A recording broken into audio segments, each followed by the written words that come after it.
대림절 두 번째 주일입니다. 대림절은 오신 아기 예수, 그리고 앞으로 오실 예수님을 기다리는 기간이 대림절 기간입니다. 대림절 기간을 맞이하면서 우리는 어떻게 대림절을 보낼 것인가, 단순히 기다리기만 하는 것이 아니라 이 기간을 통하여 나는 어떠한 준비를 하며 또한 어떻게 살아야 하는지를 우리에게 말씀하고 있습니다. 첫 번째로 오늘 본문은 이렇게 말합니다. 복음의 시작이다 라고 말합니다. 예수 그리스도의 복음의 시작이라고 말합니다. 복음이란 무엇입니까? 복된 소식이죠. 그런데 여기서 말하는 복음은 헬라어 원어로 유앙겔리온이라고 합니다. 유앙겔리온, 이것이 복된 소식이라는 뜻입니다. 그런데 그 당시는 로마가 지배하는 시대 아니었습니까? 그래서 그 당시의 복음은 로마 황제가 즉위하거나 로마가 다른 나라와 싸워서 큰 승리를 거두는 것과 같은 것이 복음이었습니다. 그런데 오늘 마가복음은 그러한 것이 아닌 예수 그리스도가 복음이라고 우리에게 선포하고 있습니다. 생각해보면 1945년 8월 15일 우리나라가 일제히 지배를 받고 있던 상황에서 그날은 복음 아니었겠습니까? 또 지금 이곳저곳 세계 곳곳에서 전쟁이 벌어지고 있는데 그러한 곳에 살고 있는 국민들에게 전쟁이 종식되고 평화가 이루어졌다는 것이야말로 복음일 것입니다. 개인적으로는 어떻습니까? 얼마 전에 봤던 수능, 수학 능력 시험의 점수가 며칠 전에 발표됐습니다. 그 점수를 기반으로 해서 수시, 정시를 집어넣기도 하고 또 어디를 갈 것인가 고민할 텐데 3년 동안, 아니 열심히 몇 년 동안 준비한 수험생들이 그 나온 점수를 갖고 학과에 지원을 했는데 거기에 합격할 수만 있다면 얼마나 뛸 듯이 기뻐하는 복음이겠습니까? 또 결혼을 한 부부가 자녀를 기다리고 있는데 들려오는 임신의 소식이야말로 그 부부들에게는 복음의 축복의 소식일 것입니다. 그런데 오늘 본문은 전쟁이 종식되고 자녀를 임신, 출산하고 시험에 합격하는 것과는 차원이 다른 온 세상에 그리고 내 인생의 모든 것에 미칠 커다란 복음을 선포하고 있습니다. 그것이 예수 그리스도입니다. 왜 예수님이 복음일까요? 예수님을 믿으면 인간이 원래 있어야 할, 사람이 원래 누려야 할 복과 기쁨과 영원으로 돌아가고 그것을 경험하게 되기 때문입니다. 그래서 성경은 무엇이라고 말합니까? 성경, 경건, 믿음은 금생, 우리가 사는 이 생, 그리고 내생, 죽음 이후의 생, 금생과 내생의 약속이 있다고 말하고 있습니다. 예수님을 믿으면 우리가 이제 살 날이, 물론 여러분들 보니까 산 날보다 앞으로 살 날이 더 많을 것 같긴 한데 그 날이 끝나고 나면 영원한 하늘나라에서 하나님과 영원한 생명을 누린다고 말합니다. 여러분, 우리가 아직 가보진 않았지만 상상만 해도 행복하고 기쁘고 죽음이 두렵지 않은 것처럼 느껴지지 않습니까? 그렇다면, 죽음 이후에는 그렇다면 지금 사는 이 금생은 무엇이 있습니까? 성경은 말하기를 하나님이 우리의 하늘 아버지가 되셔서 우리가 걸어가는 모든 길마다 우리의 머리털을 세시고 그래서 우리가 빠질 것 같은 웅덩이를 미리 메꿔주시고 우리가 밤에 잠을 자려고 할 때 장막을 쳐주시고 그리고 낮에는 뜨거운 태양을 막을 구름, 밤에는 추위를 견디게 할 불로 이끌어 주시고, 무엇보다 우리가 걸어가는 모든 길 가운데 천군 천사들을 보내주셔서 우리를 둘러서 진을 쳐주신다고 말합니다. 살다 보면 힘들지 않습니까? 물질 문제, 또 사람들과 부딪히는 문제, 사업을 하고 회사를 다니고 또 건강 문제, 어느 것 하나 쉬운 게 없습니다. 그런데 성경이 말하고 있는 것처럼 웅덩이를 메꾸시고 장막을 쳐주시고 구름과 불로 인도하시고 천군 천사들을 보내가지고 나를 둘러서, 아니 내가 왼쪽으로 가면 천군 천사가 같이 왼쪽으로 가고 오른쪽으로 가면 천군 천사가 같이 오른쪽으로 가서 나를 둘러서 창칼을 들고 진을 치는데 뭐가 두렵겠습니까? 그래서 이것이 복음입니다. 이것을 경험하는 것, 이것을 누리는 것이 복음을 누리는 것입니다. 그렇다면 이 복음을 누리는 사람들이 어떠한 사람들입니까? 바로 우리 그리스도인입니다. 영국의 에드워드 모트라고 하는 사람이 있었습니다. 그는 공장에서 캐비넷을 만드는 제조하는 사람 공장 직원이었는데 37세까지 자신의 삶에 대해서 늘 열등의식이 있었습니다. 못 배운 것. 그리고 왜 벌어도 돈이 안 모이느냐에 대한 불평, 불만이 가득했습니다. 어느 날 영국 거리를 걷고 있는데 문득 그 옆길에 교회가 보였습니다. 그래서 에드워드 모트는 그 교회로 들어가야겠다는 생각이 문득 들어서 들어갔는데 마침 그 교회에서 목사님이 요한복음 3장 말씀을 중심으로 해서 구원받아야 한다, 예수님을 영접해야 된다라는 말씀을 선포하고 있었습니다. 그런데 그 말을 들은 에드워드 모트는 나도 모르게 그래, 내가 구원받아야 해, 내가 예수님을 믿어야 해라는 강렬한 소망이 일어났고 그 자리에서 성령의 이끌리심을 받아 예수님을 영접하였습니다. 그는 그 강렬함을 정말로 견딜 수 없었다고 자신의 기록에 말합니다. 그리고 나서 에드워드 모트는 자신의 일기에 이렇게 말하는데, 내 망치 소리는 노래하기 시작했습니다. 내 망치는 이제 춤을 춥니다. 내 눈동자에는 생기가 돌고 마음속에는 생수가 솟아납니다. 예수님께서 내 마음속에 오셨기 때문입니다. 나는 거듭났습니다. 이 에드워드 모트가 예수 믿고 나서 그 감격을 이루 말할 수 없어서 이전에는 불평과 불만을 갖고 망치질을 하고 그냥 그랬는데 이제는 망치질인 노랫소리로 들리고 안에서 생수가 흘러나오는 그런 기쁨을 누렸다는 겁니다. 그랬더니 어떻게 됐습니까? 삶이 바뀌었는데 그 공장에서 인정받기 시작해서 나중에는 그 공장을 인수합니다. 그리고 그것보다 더 큰 회사를 설립하고 성공한 사업가가 됩니다.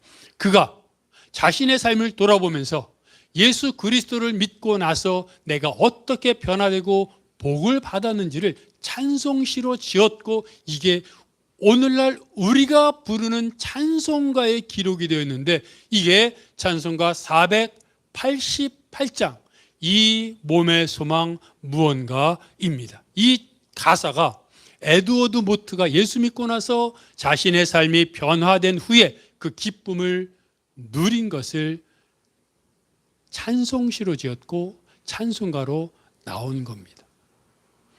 이 몸의 소망 무언가 우리 주 예수뿐일세.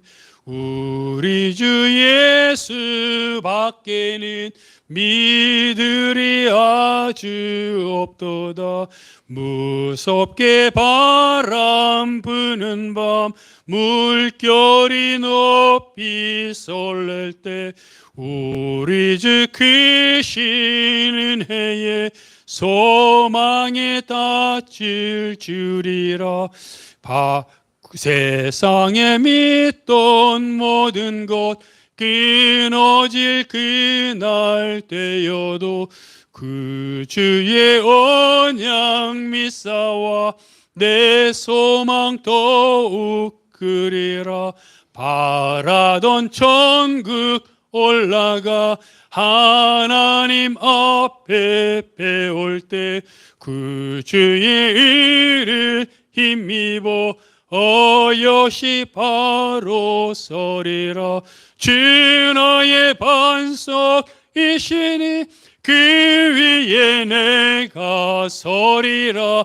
그 위에 내가 서리라. 아멘. 반석이신 예수 그리스도 위에 섰더니 이전에는 망치질을 하면서 한숨을 쉬었는데 똑같은 일을 했습니다. 예수 믿고 났다고 해서 삶이 완전히 직업이 바뀐 게 아닙니다. 똑같은 장소에서 똑같은 사람들과 똑같은 일을 했는데 삶이, 가치관이 바뀌었습니다. 그래서 이제는 망치가 춤을 추고 말투가 바뀌고 표정이 바뀌고 그의 삶의 생수가 샘솟았더니 하나님이 그에게 복을 주어 하나님을 섬기는 삶을 살게 되었다. 그래서 반석이신 예수 그리스도, 복음이신 예수 그리스도를 경험하고 믿으면 그것이 복이다라고 말하는 겁니다.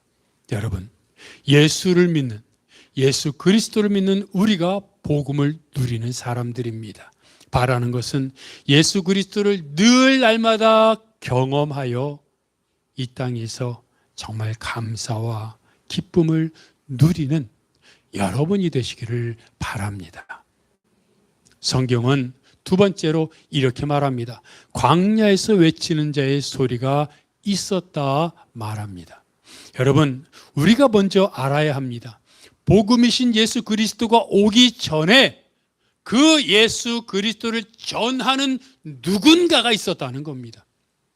가끔 뉴스를 보면 대통령이 시장에 들러서 물건을 사거나 떡볶이, 순대를 먹는 장면을 볼 수가 있습니다. 우리는 뉴스 1분 안팎의 잠깐 간단한 뉴스를 통해서 저기를 갔구나, 맛있게 먹는구나, 샀구나, 그렇게 생각을 할지 모르겠지만 그 잠깐 동안에 시장에 들러서 무엇을 먹고 무엇을 사는 그것을 위해서 그 밑에 있는 직원들이 얼마나 미리 가서 준비를 하는지 모릅니다. 경호팀이 며칠 전부터 갈 시장을 들러서 혹시 일어날 불상사를 대비하기 위해 구석구석마다 점검을 하고 경찰 인력을 배치하고 경호원들을 사람들 눈에 보이지 않게 배치해서 불상사가 일어나지 않도록 준비합니다. 대통령이 가는 동선마다 다 준비하고 또 비서들이 미리 가서 무엇을 산다 그러면 이것을 사도록, 그리고 그것이 얼마인지, 그리고 그것을 살 때 카드로 계산할 건지, 계산할 때 무슨 PC 카드로 계산할지 국민 카드로 계산할지 이런 것까지 정말 사소하게 다 준비합니다. 떡볶이를 먹고 순대를 먹더라도 아무거나 대충 먹지 않습니다. 어느 가게에서 먹을 것이고 얼마치를 먹을 것이고 계산은 어떻게 할 것인지 미리 준비 다 하는 겁니다. 물론 맛있는 곳으로 골라서 가겠죠. 대통령이 잠깐 들리는 시장에서 뭘 사고 먹는 것조차도 경호팀과 비서실과 수많은 직원들이 미리 가서 철동같이 준비하고 미리 다 알리는데 복음이신 예수 그리스도가 이 땅에 오셨을 때 어찌 갑자기 하늘에서 별똥이 뚝 떨어지는 것처럼 갑자기 나타났겠습니까? 성경은 이미 오래전부터 예수 그리스도의 나심을 예언했습니다. 이미 창세기 3장 15절을 보면 아담과 하와가 선악과를 먹고 났을 때 하나님이 뭐라고 말합니까? 여자의 후손이 뱀의 머리를 상하게 할 것이다. 창세기 3장 15절부터 예언하셨습니다. 그리고 이사야 선지자는 말합니다. 처녀가 잉태하여 아들을 낳을 것이요 그 이름을 임마누엘이라 할 것이다. 이사야 선지자는 또 말합니다. 이새의 줄기에서 한 싹이 나서 그 싹이 뿌리가 나고 거기서 줄기가 되어 열매를 맺을 것이다. 무슨 말입니까? 이새는 다윗의 아버지입니다. 다윗의 자손 중에 메시아가 날 것을 선언한 것입니다. 이렇게 성경은 곳곳에 아기 예수가 태어날 것을 쭉 예언을 했습니다. 그런데 오늘 본문을 보면 예수님이 등장하기 바로 직전에 누구보다 강렬하게 예수 그리스도의 나타나심을 예언하고 선포한 사람이 바로 세례 요한입니다. 근데 이 세례 요한의 선포를 어떻게 사람들이 믿을 수 있었을까요? 그것은 오늘 본문에 기록된 것을 보면 알 수 있습니다. 오늘 본문과 성경은 세례 요한이 어떻게 살았는지를 말하고 있는데, 누가복음 1장은 요한이 사람들에게 나타날 때까지 빈들에서 살았다고 말합니다. 빈들은 광야입니다. 불과 나무와 그리고 물이 흐르는 그런 서정적인, 사람들이 좋아하는 쉬었다 가는 곳이 아닌 바위와 돌밖에 없는 그런 곳이 광야입니다. 그런 곳에 살면서 오늘 보면은 무엇이라고 말합니까? 낙타토롯을 입고 메뚜기와 석청을 먹었다고 말합니다. 낙타토롯은 그 당시에 조잡하고 그리고 거칠어서 가난한 사람들이 더위와 추위를 막기 위해 입었던 옷이 바로 낙타토롯입니다. 거기다가 메뚜기는 육류를 통해서 단백질을 섭취해야 되는데 워낙 가난하니까 육류를 먹을 수 없지 않습니까? 그래서 가난한 사람들이 단백질을 섭취하기 위해 먹었던 게 메뚜기와 같은 곤충이었습니다. 그런데 세례 요한은 낙타토롯을 입고 광야에서 살면서 메뚜기와 석청을 먹었습니다. 세례 요한은 제사장 가문의 아들이었습니다. 아무리 시대가 어려워도 집의 계층이었던 제사장들은 먹고 마시고 자는 것에 대한 고민은 하지 않았습니다. 그만큼 여유가 있었기 때문입니다. 그런데 세례 요한은 왜 광야에서, 마치 집이 없는 것처럼 광야에서 추위를 견디며 더위를 견디며 살았을까요? 왜 가난한 사람들이 먹는 메뚜기와 석청을 먹으며 살았을까요? 그것은 그가 돈이 없어서가 아니라 일부러 그렇게 했다는 것을 알 수 있습니다. 요한에 대해서 또 하나 알 수 있는 것은 뭐라고 말합니까? 요한에게 빈들에서 하나님의 말씀이 임했다는 겁니다. 사실은 여기에 방점이 있습니다. 하나님의 말씀이 요한에게 임했습니다. 하나님에게 사로잡힌 겁니다. 하나님을 경험한 겁니다. 그런 세례 요한이 다른 사람들처럼, 다른 제사장들처럼 왕궁과 대궐과 같은 집에서 화려한 옷을 입고 늘 사치스러운 음식, 그런 음식을 먹으며 살 수 없었던 겁니다. 하나님을 경험하면 경험할수록 내가 무엇인가 노력하고 싸우고 다투고 해서 얻는 것이 아닌 그냥 하나님이 주시는 것만을 추구하며 하나님만을 누리며 하나님만을 바라는, 즉 낙타토롯도 그렇고 메뚜기와 석청도 그렇고 광야에서 사는 것도 무엇입니까? 인위적인 것이 없습니다. 그저 하늘에서 주어지는 겁니다. 하늘로부터, 하나님으로부터 내려온 것으로 만족하면서 세례 요한은 오직 하나, 자기가 경험한 하나님의 말씀을 사람들에게 선포하는 것을 그의 목적으로 삼았던 겁니다. 이게 광야에서 외치는 자가 살았던 삶의 방법입니다. 첫 번째, 하나님을 경험했습니다. 그랬더니 세상의 것과 인연을 끊고 오직 하나님을 바라보는 삶을 살며 복음을 선포합니다. 광야에서 외치는 자의 소리가 이런 소리였습니다. 예수님은 말합니다. 너희는 세상의 빛이요 세상의 소금이다. 여러분, 그리스도인은 빛이요 소금입니다. 우리는 밝음, 예수 그리스도를 세상에 비춰야 합니다. 그런데 그러려면 어떻게 됩니까? 내가 빛, 초가 되어야 합니다. 내가 초가 되어 내 안에 있는 심지에 불을 붙여야 합니다. 내가 초가 되어 내 심지가 타들어가는 희생을 통해 빛이 비춰주는 겁니다. 예수님은 우리가 소금이라고 말합니다. 소금의 짠맛과 부패를 방지하는 것 어떻게 일어납니까? 내가 소금이어야 합니다. 그리고 내 소금이 녹아야 합니다. 내 몸이 사라져야 합니다. 내가 희생되어야 합니다. 그럴 때 내 안에 있던 소금의 성분이 다른 물질로 넘어가서 그들과 동화되어 짠맛이 일어나고 부패를 방지하게 됩니다. 이게 바로 광야에서 외치는 자의 소리입니다. 세례 요한처럼 하나님의 말씀이 임하고 소금처럼 빛처럼 내가 이미 소금이요 내가 이미 빛이요 내가 이미 하나님의 말씀에 사로잡혀야 합니다.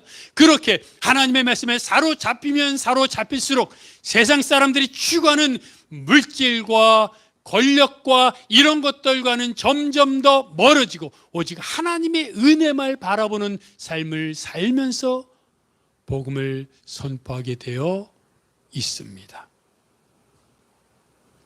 2022 카타르 월드컵을 기억하십니까? 작년 연말에 있었던 카타르 월드컵 때 우리나라가 가나전에서 조규성 선수가 두 골이나 넣어서 일약 유명한 선수가 되었죠.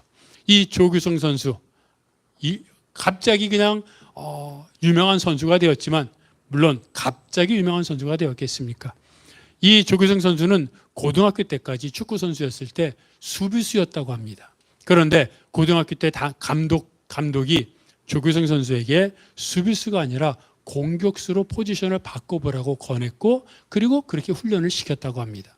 그랬더니 수비수였을 때는 빛을 보지 못했는데 공격수로 위치를 변경하고 나서 이게 자신의 포지션에 위치에 맞았던 것 같습니다. 조금씩 두각을 내기 시작합니다. 그래서 프로축구 2군에 처음에 입단했는데 프로축구 2군에서 골을 많이 넣으니까 프로축구 1군으로 승진했고 그리고 프로축구 1군에서 열심히 잘하다 보니까 결국에는 국가대표까지 발탁이 돼서 결국 가나전에서 2골을 넣고 지금은 해외에서 뛰고 있습니다. 이 조규성 선수가 인터뷰에서 그렇게 말했다고 합니다. 내가 고등학교 때 내가 수비수가 아니라 공격수의 위치가 더 맞다고 말해주고 훈련시켜준 감독님을 만나지 못했다면 나는 지금도 무명의 선수로 있었을 것입니다. 그 감독님 덕분입니다 라고 말합니다. 물론 조규성 선수의 겸손입니다. 그러나 생각해보면 정말 아무리 수비수로 노력해서도 안 됐던 것이 감독님의 공격수로 포지션을 바꾸고 훈련시켜준 그 한마디 그리고 그 결정적인 포인트가 조규성 선수를 바꿀 수 있었던 겁니다. 누구를 만나느냐? 여러분, 누구를 만나느냐 하는 것이 인생을 결정짓습니다. 세례 요한은 하나님의 말씀이 임하는 하나님을 만났습니다. 이사야 선지자는 예레미야 선지자는 하나님의 영광을 받습니다. 하나님을 경험한 겁니다. 그랬더니 그들의 인생이 바뀌었던 겁니다.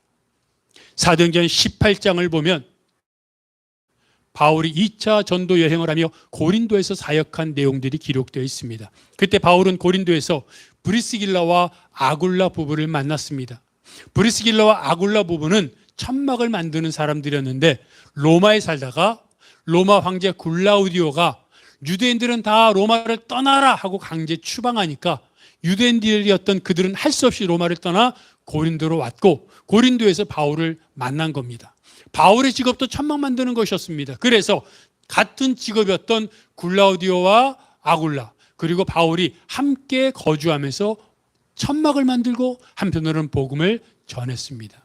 그런데 여러분 나중에 보니까 성경을 보면 바울이 이제 고린도에서의 사역을 마치고 다른 곳으로 복음을 전하기 위해 떠납니다.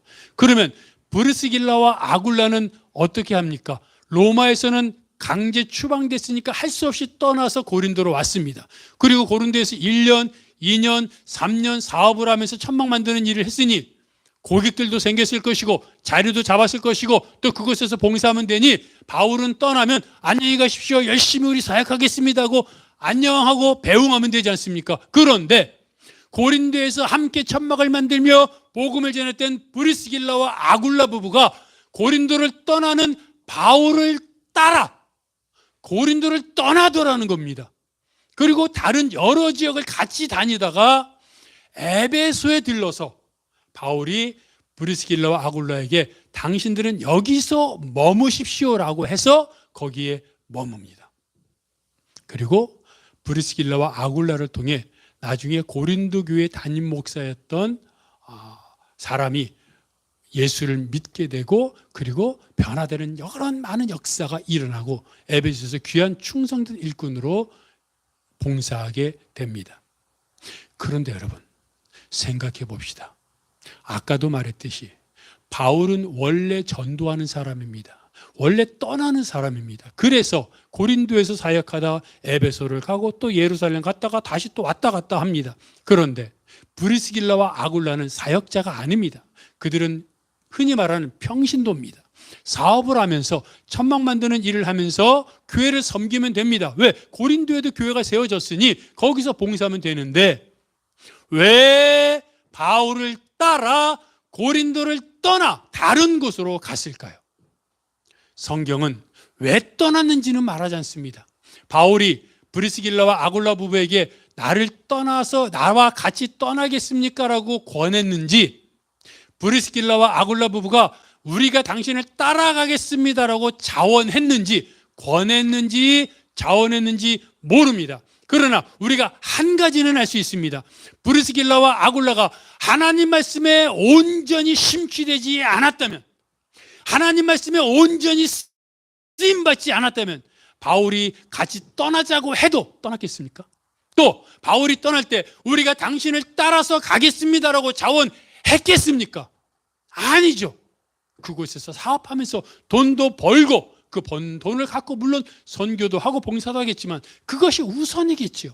그런데 구체적인 상황은 써있지 않지만 고린도에서 얼마나 많은 이적이 일어났으며 얼마나 많은 하나님의 말씀에 감동된 사람들이 있었습니까? 그런데 그곳에서 함께 브리스길라와 아굴라가 사역을 하고 말씀을 공부하고 전도하며 그랬던 사람들이기에 바울을 통해 얼마나 많은 은혜를 받았으면, 얼마나 많은 하나님의 은혜를 경험했으면 바울이 권유했든 그들이 자원했든 바울을 따라서 같이 사역하고 복음 전하고 싶어서 따라갔겠습니까? 그리고 결국 에베소에서 바울이 당신들이 있을 곳은 이곳입니다라고 해서 정착해서 에베소 교회의 중추적인 인물이 되었겠습니까? 여러분, 하나님의 은혜를 경험하고 나니까 바뀌더라는 겁니다. 초대교회 성도들이 어떻게 예수 믿게 되었습니까? 늘 말하지 않습니까? 어제까지만 해도 나처럼 똑같이 걱정하고 싸우고 그랬던 사람들이었습니다. 그런데 어느 날 베드로 설교를 듣더니 변화되었습니다. 그리고 날마다 교회를 갑니다. 그리고 날마다 교회를 가더니 이상하게 이 사람들이 변화되었습니다. 하나님을 믿으니까, 하나님의 은혜를 경험하니까 시키지 않았는데 날마다 모이는 겁니다. 더 사모하여 하나님의 은혜가 너무 좋으니까. 여러분, 그 시대는 늘 말하지만 최저수당도 없었습니다. 최저임금도 없었고 하루에 8시간이라고 하는 시간도 없었고 아침부터 밤늦게까지 죽어라 일하고 월급은 쥐꼬리만한 것이었습니다. 그러니 얼마나 힘든 시기입니까? 그런데 그들이 그렇게 일을 마치면 잠자고 쉬게 바쁠 텐데 그 시간을 쪼개서 교회에 모이더라는 겁니다. 모여서 뭐 했습니까? 말씀 배웠죠. 기도했죠. 찬송 불렀죠. 성경은 계속 기록하고 있습니다. 그들이 날마다 모이기를 힘써서 말씀 배우고 기도하고 찬송하더라. 그러니까 어떻게 됩니까? 하나님을 더 경험하죠. 하나님의 은혜를 더 체험하죠. 하나님이 좋아서 모였습니다. 모여서 말씀과 기도와 찬송의 삶을 삽니다. 그러니 하나님의 은혜가 더 느껴지고 이적을 경험하고 그들에게 있던 기도의 제목이 그들을 힘들게 했던 것들이 다 해결되는 것을 경험하고 나니까 어떻게 안 모이겠습니까? 근데 중요한 것은요, 이렇게 하나님의 은혜를 점점 더 받고 나니까 그들의 눈에 뭐가 보이냐면 다른 사람들의 가난이 보이는 겁니다. 그제는 몰랐는데 다른 사람들이 가난한 게 보입니다. 그러니까 가난이 보이니까 내가 가만히 있을 수 없습니다. 나도 가난하지만 저 사람보다는 그래도 있잖아. 내 걸 팔아서 저 사람을 줘야지. 웬걸 그전에는 가난한 그 사람들 그것조차도 뺏으려고 했던 사람들인데 이제는 하나님의 은혜를 더 경험하고 나니까 저 사람이 하루에 한 끼밖에 못 먹는 게 보입니다. 나는 그래도 하루에 2끼 먹잖아. 그럼 내가 하루 한 끼라도 그 사람에게 줘야지. 저 사람 한 벌옷도 없잖아. 나는 그래도 2벌옷이 있잖아. 내 한 벌옷을 줘야지. 저 사람은 먹을 게 없어가지고 힘들어하는데 그래도 나는 땅 2평이라도 있잖아. 2평 팔아서 저 사람에게 줘야지. 이게 되는 겁니다. 왜요? 명령했습니까? 강제로요? 아닙니다. 하나님의 은혜를 경험하니까 다른 사람의 가난이 보이고 다른 사람의 외로움이 보이고 그래서 그 사람에게 다가가 손잡아주고 품어주는 겁니다. 그런데 어떻게 부흥이 안 되겠습니까? 그런데 어떻게 예수를 안 믿겠습니까? 이게 부흥입니다. 이게 복음입니다. 세례 요한에게 하나님의 말씀이 임했습니다. 어떻게 하나님의 말씀이 임했는데 왕궁 같은 대궐 같은 집에서 호의호식하면서 비싼 옷 입으면서 살겠습니까? 하나님의 말씀이 임했는데 어떻게 해서라도 내가 가진 것을 가난한 사람들에게 주고 나는 오직 하나님만 바라보며 살겠다는 열정으로 가득 차지 않겠습니까? 에드워드 모트가 찬송가 가사에서 말한 것처럼 반석이신 예수 그리스도 위에 서는 것, 그것이 인생의 복음이요, 그것이 정말 우리가 살아가는 최고의 인생이요 복음을 누린다는 것입니다. 여러분, 대림절 2번째 주일입니다.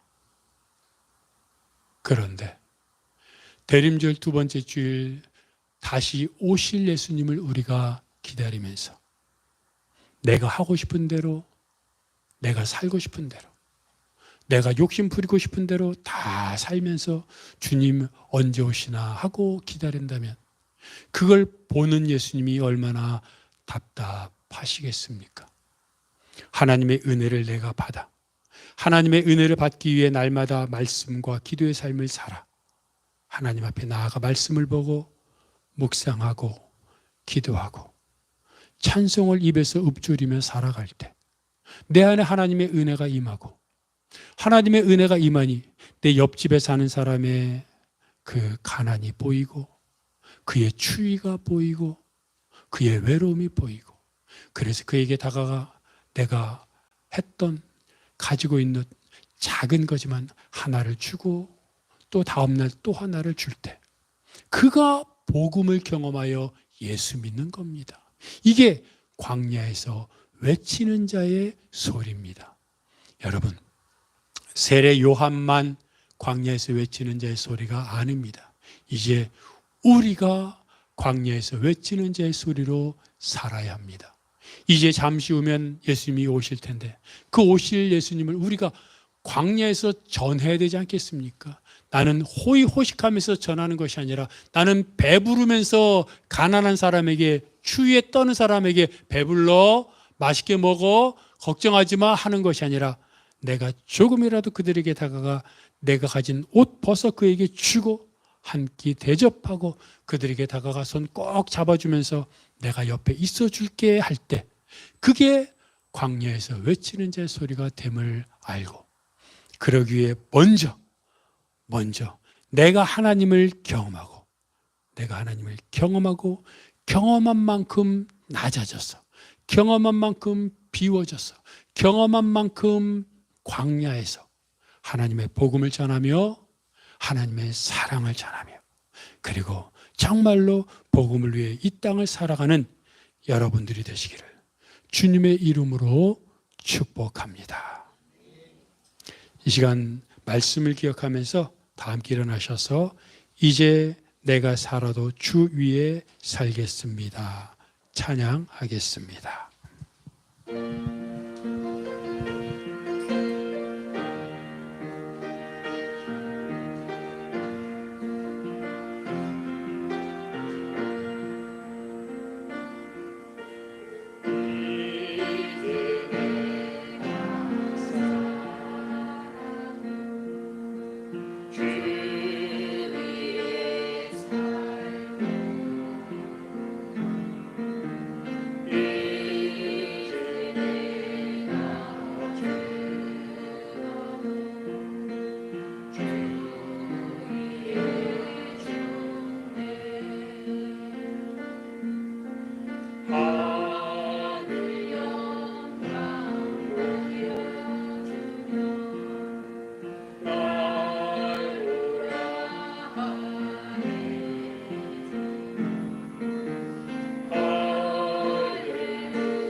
빈들에서 하나님의 말씀이 했던 세례 요한이 다 내어버리고 광야에서 주님만 바라보며 복음을 전했던 것처럼 내가 누렸던 것들 물론 중요하지만 하나님을 경험하고 하나님을 체험하여 주를 위해 내가 광야에서 주의 복음을 전하는 외치는 자의 소리가 되겠다고 고백하면서 하나님, 내가 하나님을 경험하게 하소서, 하나님의 은혜를 체험하게 하소서, 날마다 말씀과 기도로 하나님을 알아 하늘 아버지인 나를 사랑하시는 하나님 앞에 나아가 하나님의 품에 안기게 하시고 하나님을 체험하게 하시고 하나님의 영광을 보게 하시고 하나님과 동행하게 도와 주옵소서. 그리고 주를 위해 살게 하여 주옵소서. 통성으로 기도하겠습니다. 하나님 아버지, 세례요한에게 하나님의 말씀이 임하였을 때 그가 광야에서 빈들에서 하나님의 말씀을 전하는 자로 살았던 것처럼 우리가 하나님의 말씀으로 하나님을 바라보며 하나님을 경험하고 하나님의 뜻대로 사는 자들 될 수 있도록 도와주시옵소서. 날마다 결단하고 날마다 결심하고 주를 위해 살겠다고 하지만 자주 넘어집니다. 너무 자주 쉽게 쓰러집니다. 주여, 우리에게 은혜가 필요합니다. 우리에게 믿음을 더하여 주옵소서. 우리에게 하나님의 은혜를 더하여 주옵소서. 하나님, 매일마다 말씀 앞에 매일마다 기도하며 무릎 꿇어 하나님을 바라보게 하시고 하나님 말씀 앞에 나를 들여 하나님과 동행하며 이 땅을 살아가는 성도들 되게 하여 주시옵소서. 하나님 아버지, 오늘도 하나님을 바라봅니다.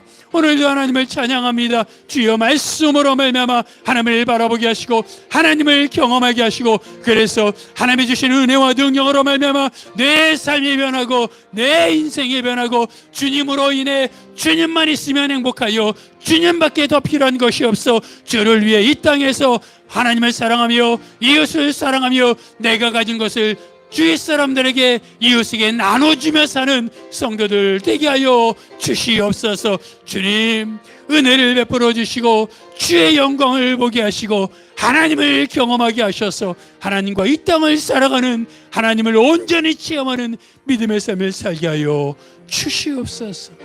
주여 도와 주시옵소서. 하나님 아버지, 세례 요한에게 하나님의 말씀이 임하였을 때 빈들에서 광야에서 주의 말씀을 선포하였던 것처럼 우리가 하나님을 경험하게 도와 주옵소서. 날마다 하나님의 은혜 안에 거하게 하시고 하나님을 체험하게 하시고 말씀과 기도를 통하여 하나님 안에서 눈물을 흘리며 하나님 안에서 웃으며 하나님 안에서 기쁨과 감사를 누리게 하여 주시옵소서. 그래서 우리가 살아가는 모든 삶을 통하여 내가 말씀을 전하게 하시고 삶으로 선포하게 하시고 가는 곳마다 하나님의 광야에서 외치는 복음의 선포자로 살게 하여 주시옵소서. 이 모든 것 예수 그리스도의 이름으로 기도하오며 이제는 우리 주 예수 그리스도의 은혜와 아버지 하나님의 사랑하심과 성령님의 교통하심이 세례 요한처럼 믿음의 사람들처럼 광야에서 외치는 자의 소리로 살겠다고 다짐하는 모든 성도들 머리 위에 그들의 가정과 사역과 기도 제목 위에 이 교회 이 민족 온 세계 복음화 위에 영원토록 함께 하옵시기를 간절히 축원하옵나이다. 아멘.